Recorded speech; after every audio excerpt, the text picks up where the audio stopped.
Hello दोस्तों, हम आज शुरू करने वाले हैं हिस्ट्री, इतिहास। और ये वन बाय वन टॉपिक हम पूरा कवर करने वाले हैं, जिसमें हम कोई भी चीज़ छोड़ने वाले नहीं है। जिसमें हम प्राचीन भारत का इतिहास, मध्यकालीन भारत का इतिहास और आधुनिक भारत का इतिहास जो है कवर करने वाले हैं। तो चलिए बात करते हैं कि हिस्ट्री है क्या, कहाँ से ये शब्द आया। तो हिस्ट्री जो है वो ग्रीक भाषा हिस्टोरिया से लिया गया है। किससे लिया गया है? ग्रीक भाषा हिस्टोरिया से लिया गया है, जिसका अर्थ होता है शोध, परीक्षण, अन्वेषण या सूचना। हिस्ट्री शब्द की जो उत्पत्ति हुई है वो किससे हुई है? ग्रीक भाषा के हिस्टोरिया शब्द से हुई है। अर्थात इतिहास का मतलब है कि हमारे अतीत के बारे में जो हमको जानकारी मिलती है शोध के जरिए, वो क्या कहलाता है? वो इतिहास कहलाता है। ठीक है, इतिहास को तीन भागों में विभाजित किया गया, तीन अवधियों में कह सकते हैं आप कि तीन अवधियों में विभाजित किया गया है। जैसे हमने पढ़ा प्राचीन भारत का इतिहास, मध्यकालीन भारत का इतिहास और ऐतिहासिक काल या प्रागैतिहासिक इतिहास। तो यहाँ पे हम बात करते हैं कि इनको बांटा किसने गया? पहला प्रागैतिहासिक काल, दूसरा आद्य ऐतिहासिक काल, तीसरा ऐतिहासिक काल। प्रागैतिहासिक काल क्या है? हमारे अतीत का वह काल जिसके बारे में किसी भी प्रकार का कोई लिखित साक्ष्य नहीं प्राप्त हुआ, जिसका कोई लिखित साक्ष्य प्राप्त नहीं हुआ है, वो क्या है? प्रागैतिहासिक काल है। आद्य ऐतिहासिक काल की बात की जाए तो प्रागैतिहासिक काल और ऐतिहासिक काल के बीच का ये क्या है? एक संक्रमणकालीन चरण है। प्रागैतिहासिक काल और ऐतिहासिक काल के बीच का मध्य का जो काल है वो आद्य ऐतिहासिक काल है। यहाँ पर लिखित जानकारी तो मिली, लिखित साक्ष्य प्राप्त हुए, मतलब यहाँ पे स्क्रिप्ट लिखी गई है लेकिन हम उनको पढ़ने में सक्षम नहीं हो पाए, लेकिन जिसे पढ़ा नहीं जा सका है। बात करते हैं ऐतिहासिक काल की। तो ऐतिहासिक काल में जो लिखित साक्ष्य प्राप्त हुए हैं, इन्हें हम पढ़ भी सके हैं और समझ भी सके हैं। क्लियर है? प्रागैतिहासिक काल, आद्य ऐतिहासिक काल और ऐतिहासिक काल में तीनों में से ये अंतर है। प्रागैतिहासिक काल में किसी प्रकार का कोई लिखित साक्ष्य प्राप्त नहीं हुआ है। आद्य ऐतिहासिक काल में लिखित साक्ष्य प्राप्त हुआ है लेकिन हम उसे पढ़ या समझ नहीं सके। साथ में आता है ऐतिहासिक काल, यहाँ पर जो स्क्रिप्ट लिखी गई है उसको हमने पढ़ भी लिया है और समझा भी है। तो इस प्रकार से जो अवधियों के आधार पर प्रागैतिहासिक, आद्य ऐतिहासिक और ऐतिहासिक काल को बांटा गया है। अब बात करेंगे कि जो ये साक्ष्य होते हैं, जो पुराने समय के जीवन की जो जानकारियां सामने आई हैं, वो दो प्रकार से आई हैं। पहला आया है एक साहित्यिक स्रोत के जरिए, साहित्यिक स्रोत जिसमें वेद, पुराण, ग्रंथ इत्यादि, चाहे वो विदेशी हो या स्वदेशी हो, इनसे हमें जानकारी मिली। दूसरी जानकारी मिली है गैर साहित्यिक स्रोतों से। गैर साहित्यिक स्रोत का मतलब होता है कि यहाँ पर जैसे स्मारक है, सिक्के हैं, शिलालेख हैं, इनके माध्यम से जो हमें जानकारियाँ प्राप्त होती हैं पुराने समय की, वो किसी गैर साहित्यिक स्रोत कहलाते हैं। दो प्रकार की जानकारियाँ प्राप्त हुई, एक साहित्यिक स्रोतों से और दूसरा गैर साहित्यिक स्रोतों से। आगे बढ़ेंगे हम कि प्रागैतिहासिक काल कैसा था। तो प्रागैतिहासिक काल की जो बात करते हैं कि प्रागैतिहासिक काल है क्या, इसका समय काल क्या था, तो इसका है कि मानव संस्कृतियां विभिन्न चरणों में सभ्यता के रूप में विकसित हुई। ठीक है, जिसमें पाषाण, ताम्रपाषाण, कांस्य युग और लौह युग क्या हुए? अस्तित्व में है। अब बात करेंगे हम कि मानव संस्कृति की। तो मानव संस्कृति में हमारे जो पहले पूर्वज थे उनका नाम क्या था?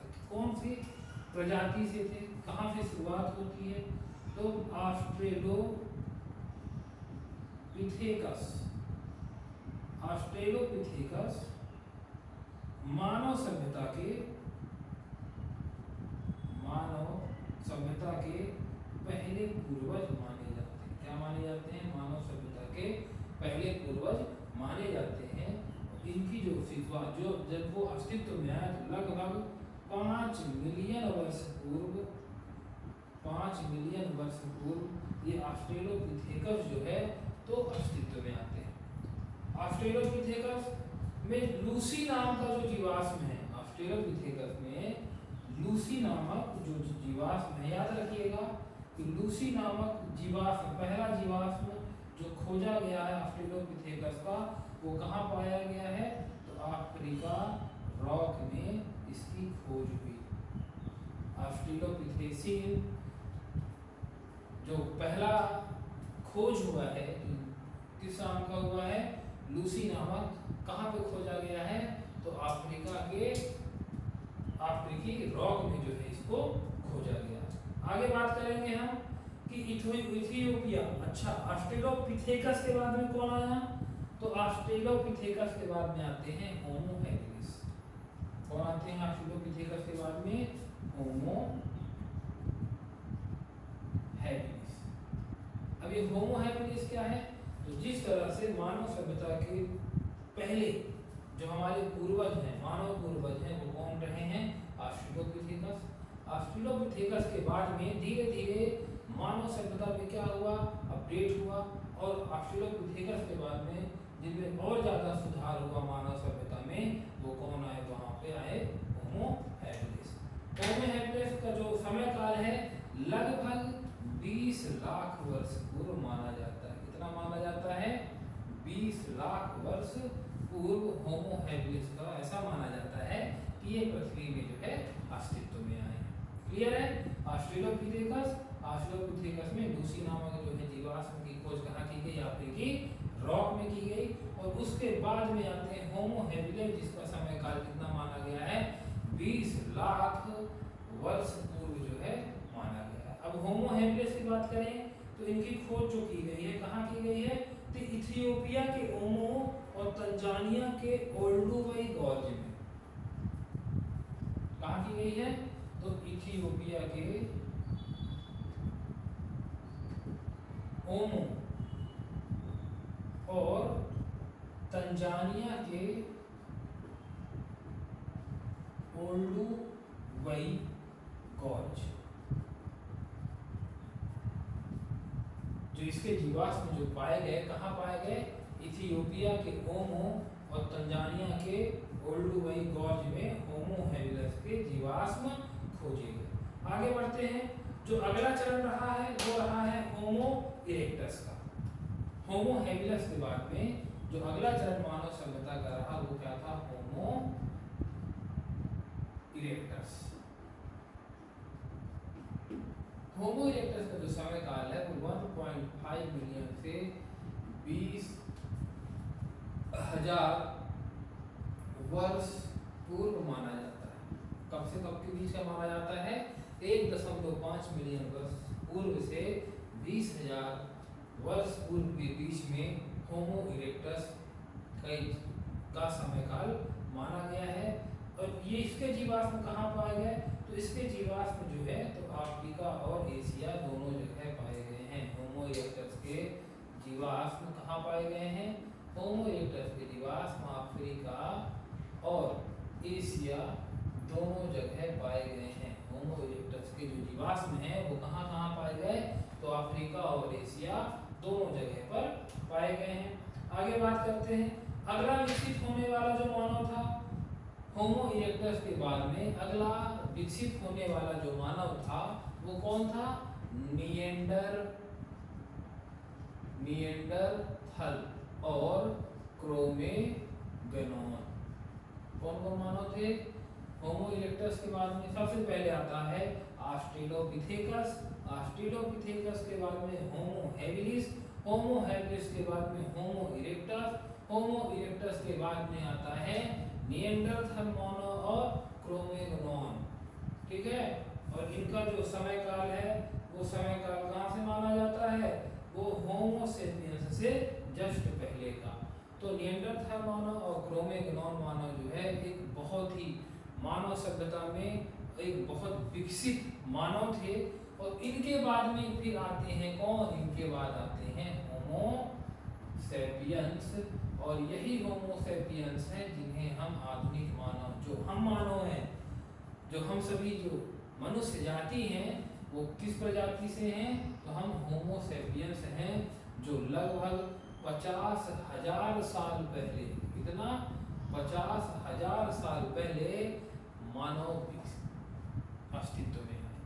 और ये मानव सबसे बुद्धिमान मानव माने जाते हैं। होमो सेपियंस जो है कैसे मानव माने गए, सबसे बुद्धिमान मानव माने गए। याद रखिएगा यही एक क्रम है। सबसे ज्यादा इंपॉर्टेंट क्या लगता है कि ऑस्ट्रेलोपिथेकस जो हमारे सबसे पुराने पूर्वज हैं, जहाँ से हमारी शुरुआत होती है, वो कौन है, ऑस्ट्रेलोपिथेकस है। ऑस्ट्रेलोपिथेकस के बाद में होमो हैबिलिस, होमो हैबिलिस के बाद में होमो इरेक्टस, होमो इरेक्टस के बाद में निएंडरथल और क्रो-मैग्नोन, और उसके बाद में जो मानव आते हैं वो होमो सेपियंस आते हैं, जिनका अस्तित्व जो है 50,000 साल पहले जो है तो विकसित हुआ। और ये सबसे बुद्धिमान मानव माने जाते हैं।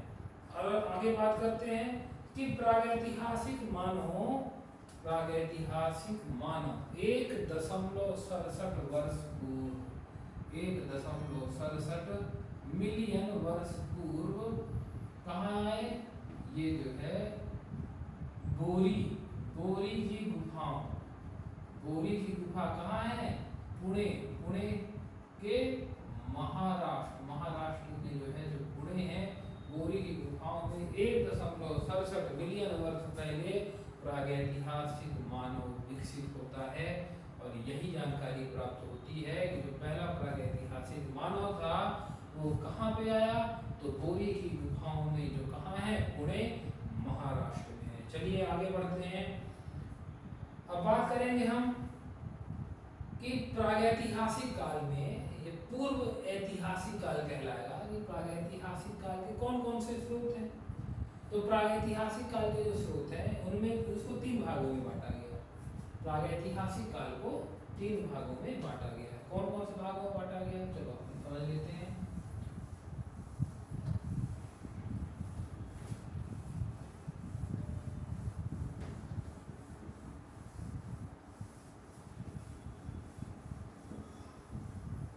पूरा वीडियो ध्यान से देखिएगा, हर एक छोटी छोटी चीजें इसमें आपको बताने वाला हूँ मैं।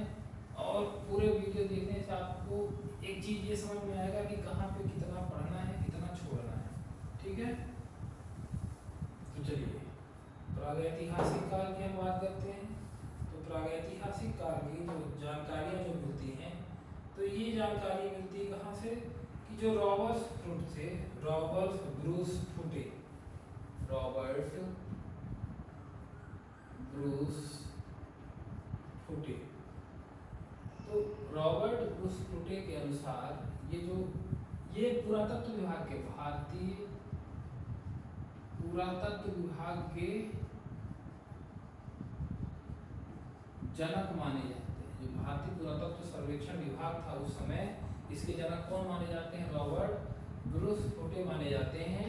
उन्होंने 1863 ईस्वी में, 1863 ईस्वी में तमिलनाडु में हाथ की कुल्हाड़ी, हाथ की कुल्हाड़ी जो किस काल की मानी गई है, प्रागैतिहासिक काल की मानी जाती है, इसकी खोज की थी। तो पहली जो खोज थी प्रागैतिहासिक काल की, वो खोज किस चीज की थी, वो थी हाथ की कुल्हाड़ी। किसने खोजी, तो रॉबर्ट ब्रूस फुटे ने खोजी। कब खोजी, 1863 में उन्होंने खोज की थी। अच्छा, ये पुरातत्व जो सर्वेक्षण होता है किस तरीके का होता है, पुरातत्व सर्वेक्षण के लिए इसमें एक ऐसे केमिकल जिसको C14 बोलते हैं, कार्बन केमिकल बोलते हैं, उसके थ्रू क्या किया जाता है कि जो चीज, जो वस्तु मिलती है, तो वस्तु को जो है छड़ करके, मतलब नुकसान पहुंचा करके उस कार्बन में उसको मिलाया जाता है। उसको मिलाने के बाद में वो इजेक्ट जो है लगभग के समान उस अवधि को वहाँ पे वो इंगित कर देता है कि ये वस्तु जो है कितने वर्ष पुरानी हो, जिसे C14 जो है रेडियो कार्बन भी कहा जाता है। ठीक है, तो इन्होंने क्या किया था 1863 में तमिलनाडु में हाथ की कुल्हाड़ी की जो खोज की थी और सामने ये आया कि ये जो कुल्हाड़ी है वो प्रागैतिहासिक काल की कुल्हाड़ी है। चलिए आगे बढ़ते हैं। अब बात करते हैं हम पाषाण काल। पाषाण काल, पाषाण युग जिसे बोला जाता है। इसे कितने भागों में बांटा गया है? 3 भागों में बांटा गया है। पहला है पुरा पाषाण काल, मध्य पाषाण काल और नव पाषाण काल। पुरा पाषाण काल, मध्य पाषाण काल और पाषाण काल। अब इसकी बात करें हम कि पाषाण, पुरा पाषाण या पुराना पाषाण युग है ना, मध्य पाषाण युग और नव पाषाण युग। अच्छा, इसमें हमने पढ़ा होगा कि मध्य पाषाण को मेसोलिथिक कहा जाता है, नव पाषाण को नियोलिथिक कहा जाता है। ये लिथिक जो शब्द है, ये लिथिक शब्द आया कहाँ से? लिथिक शब्द जो है ये आया है ग्रीक भाषा के लिथोस, और लिथोस का मतलब क्या होता है? पत्थर। तो पाषाण काल मतलब जो सबसे पुराना पाषाण का युग है, पुराने पत्थरों का युग, पुरा पाषाण, पुराने पत्थरों का युग। मध्य पाषाण है, मध्य पाषाण, मध्य पत्थरों का युग, और नियोलिथिक है नए पत्थरों का। चलिए अब इसको समझिएगा कि ये पूरा पाषाण काल क्या है और कब से कब तक इसका जो है काल रहा है। तो 1.6 मिलियन वर्ष, 1.6 मिलियन वर्ष से 8000 ईसा पूर्व, 1.6 मिलियन वर्ष से 8000 ईसा पूर्व तक इसका समय काल माना जाता है। मध्य पाषाण की बात करें तो 8 या 10,000 ईसा पूर्व से 4000 10,000 ईसा पूर्व से 4000 ईसा पूर्व के बीच मध्य पाषाण का समय माना जाता है, और 4000 ईसा पूर्व से लेकर 1800 ईसा पूर्व तक नव पाषाण का समय काल माना जाता है, जिसे पुरा पाषाण काल में इस दौर को प्लीस्टोसीन काल कहा जाता है। प्लीस्टोसीन काल कहा जाता है। किसे कहा जाता है? पुरा पाषाण काल को प्लीस्टोसीन काल कहा जाता है। मध्य पाषाण काल को होलोसीन युग कहा जाता है। क्या कहा जाता है? होलोसीन युग कहा जाता है। पुरा पाषाण काल प्लीस्टोसीन युग, मध्य पाषाण काल होलोसीन युग, और नव पाषाण काल की बात की जाए तो ये नए पत्थरों का युग के नाम से जाना जाता है, जिसे हम नियोलिथिक भी कहते हैं। आगे बढ़ते हैं। पुरा पाषाण की बात की जाए तो यहाँ की अर्थव्यवस्था कैसी रही है? तो पुरा पाषाण का जो मानव था वो कैसा था? वो शिकारी था।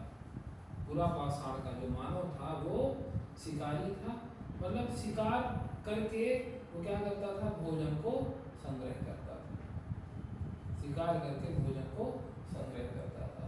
मध्य पाषाण का जो मानव था वो भी ऐसे ही रहा है। उसने भी क्या किया?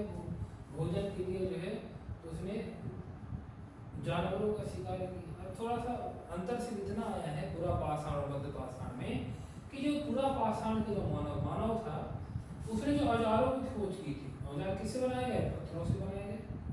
तो जहाँ पर ये पत्थरों को इकट्ठा करते थे और पत्थरों से जो औजार बनाते थे उसे क्या कहा गया? फैक्ट्री स्थल कहा गया। फैक्ट्री स्थल कहा गया।